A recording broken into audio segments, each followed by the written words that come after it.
कृष्णा, राधे राधे, जय श्री श्याम। दोस्तों, अभी मैं करने जा रही हूँ कार्तिक महात्म का अध्याय 25वां। तो 2 मिनट भगवान का ध्यान करेंगे, इसके बाद में अध्याय शुरू कर लेंगे। बोलो विष्णु भगवान की जय। श्रीमन नारायण नारायण नारायण, गोविंद नारायण नारायण नारायण, लक्ष्मी नारायण नारायण नारायण, रजमन नारायण नारायण नारायण। बोलो लक्ष्मी नारायण भगवान की जय। हाथ में तुलसी दल ले लेंगे, अगर फूल है तो फूल भी ले लीजिए। तीर्थ, व्रत और दान आदि के करने से समस्त पाप नष्ट हो जाते हैं, मगर प्रेत योनि में रहने वाले को इसका अधिकार नहीं है। परंतु तुम्हारे दुख को देखकर मैं अत्यंत दुखी हूँ और तुम्हारा दुख दूर किए बिना मुझे संतोष नहीं होता है।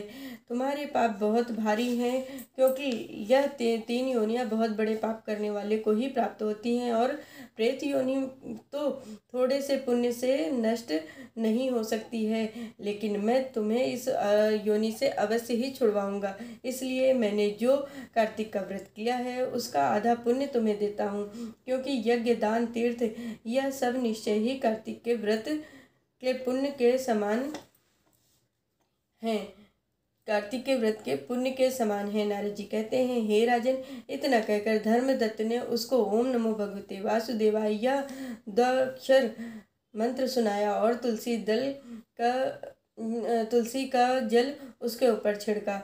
बस फिर क्या था, क्षण भर में वह प्रेत योनि से छूटकर प्रज्वलित शिखा के समान दिव्य रूप धारण करके लक्ष्मी के समान सुंदर हो गई।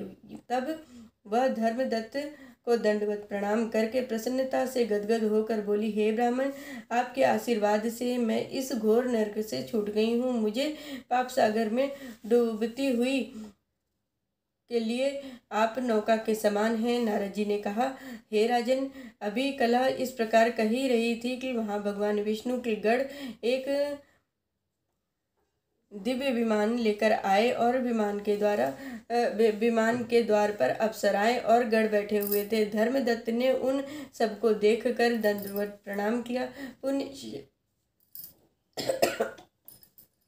पुण्यशील तथा सुशील नामक भगवान विष्णु के गढ़ ने धर्मदत्त को अपने हाथों में उठाकर उनका अभिनंदन करके उन्होंने उनसे कहा कि हे द्विज श्रेष्ठ, आप धन्य हैं कि आपने सदा भगवान विष्णु के व्रत, कथा और सेवा की है। आप सर्वदा दीन दुखियों पर दया करते रहे हैं।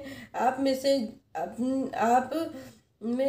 में जो अपने बाल्यकाल में पवित्र और शुभ कार्तिक व्रत किया था, आपके उसके आधे फल से कला के पूर्व जन्म के सभी पाप नष्ट हो गए हैं। यही नहीं, आपकी कृपा से उसके सैकड़ों जन्म के सभी पाप नष्ट हो गए हैं। आपके जागरण आदि के करने के पुण्य के प्रभाव से आकाश मंडल से यह विमान आया है। हे ब्राह्मण, अब हम इसे भांति भांति के भोग से युक्त वैकुंठ में ले जा रहे हैं।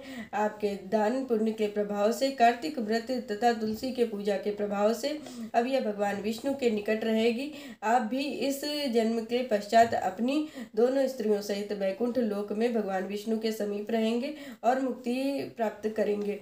हे दया सागर, वह मनुष्य धन्य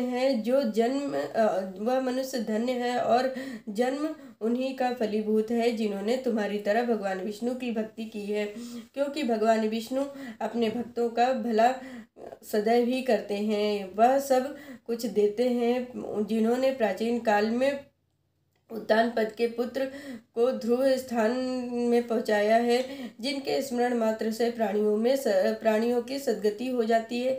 प्राचीन काल में भगवान विष्णु केवल अपने नाम के स्मरण से ही ग्राह द्वारा पकड़े गए हाथी को हस्त योनि से मुक्त करके जय नाम देकर उसको अपना पार्षद बना लिया।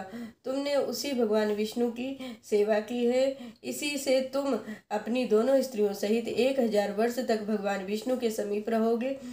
जब तुम्हारा पुण्य क्षीण हो जाएगा, तब तुम पृथ्वी पर सूर्यवंश में अपनी दोनों स्त्रियों के साथ दशरथ के नाम से प्रसिद्ध राजा हो जाओगे, और यह कला तुम्हारे आधे पुण्य की भागीदार होने के नाते तुम्हारी तीसरी भार्या होगी।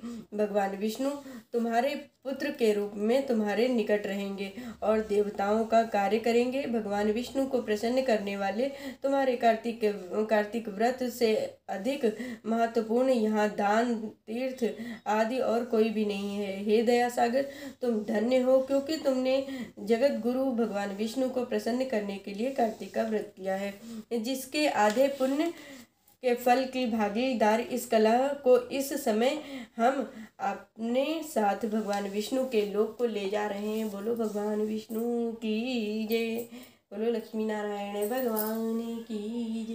श्रीमन नारायण नारायण नारायण, लक्ष्मी नारायण नारायण नारायण, बोलो लक्ष्मी नारायण भगवान की जय। मैंने आज आप सभी को कार्तिक महात्मा का अध्याय 25 सुनाया है। इस कथा को ज़्यादा से ज़्यादा शेयर करिए। जो लोग चैनल पर नए हैं सो प्लीज़ चैनल को सब्सक्राइब कर लीजिए, और जो लोग कार्तिक का स्नान कर रहे हैं, कार्तिक का व्रत कर रहे हैं, उन लोगों तक इस कथा को ज़्यादा से ज़्यादा पहुँचाइए।